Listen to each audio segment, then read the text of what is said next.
Okay. And if you want to, you can I'm continue to. recording. I'm recording this just for your reference. So what we wanna do is just show the community an overview of the design current that's there right now. And the thing to start with is we're trying to approach it as a construction set where we're building little modules within SketchUp that we can teach people how to cut and paste and stretch and manipulate in a very simple way, such that even with a little half-hour lesson, somebody can take these elements and manipulate them. Okay, we're getting some feedback. And we can manipulate them into a form that a novice can do to make a realistic building just like we will be building later. So this is part of our construction set approach in extreme manufacturing. It's optimization for change. It's designed for rapid prototyping and quick builds, and especially focusing on a swarming process that we're developing. So that's just a brief intro, but yeah, Marshall, why don't you continue to what we have so far in a SketchUp? Yep. So for the granularity that we want, we do want to show you explicitly how things go together, but we also want to give you building blocks that you can simply slap into place without having to press every brick.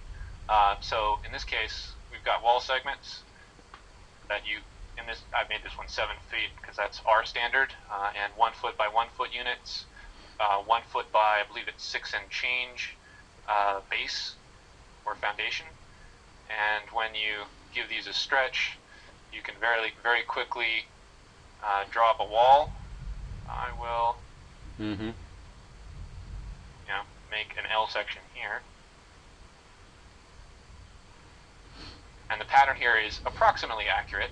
I've tried to get it to align properly so that when it ends at the corner, it should end at a brick. We're pretty close. But if you want to see exactly how it goes together, we'll have a step-by-step where, there you go, where you can see the bricks being laid in place and move them yourself. I'm going to put you over here, go to the next scene, and the next one. Pretty soon you get an idea for how that course is being laid in. Yeah, that's pretty nice. And then we can take just that corner, focus on that, and just do a little animation. And the best path for animation that we're considering right now is what? Well, I think I'm going to go and do screen capture stage by stage, because I don't really have a clean way of editing out all the fumbles. Oh, you mean so just a picture, just a picture by picture? So you take a screenshot, take the next one, screenshot.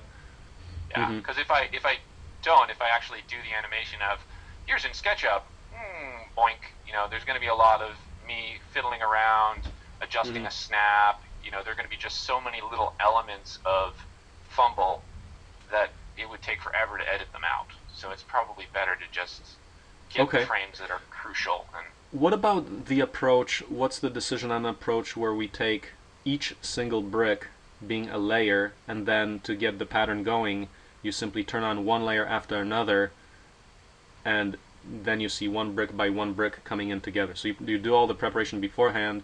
Then you create the layers that you just turn on sequentially one by one. Well, I mean, you can do that. I think the problem is that you get a glut of scenes.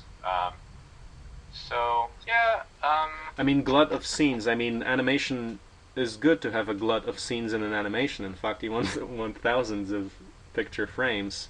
What if one frame goes to pretty much every click, every fraction of a second, you just turn on another layer? That seems like that would be a nice idea. Well, we can try that. We can also give that out to the community for somebody who wants to just download this file and do that and show it to us. We'd welcome that as well. Yeah, I think what I'll do is I'll try to get the frames. Yeah. And then there's probably going to be me muddling around because I'm not sure. I was planning on using iMovie. Okay. I'm not sure if I can format it such that I have good timing. Okay. In terms of, you step forward a couple and then you put a closer in and you want to sort of focus on that closer. I'm not sure. Okay. I don't so think with I this, have the expertise to make a good movie. Yeah. So with this, what we have right now in the model, people can take and start playing with that model because actually the dimensions of the structure are correct. What you see there as the dimensions, 3 feet and so forth, are dimensionally correct for the actual structure we're going to build. So this is a realistic shape that we're working with, and we can actually invite the community to simply take contribute to the instructionals. Okay, here's how we build this corner. Here's how we build that corner, and show that in rigorous detail by spreading that out to the community. So that would be a good task for anybody. We welcome that. Absolutely. So that's all I wanted to say about Sketch.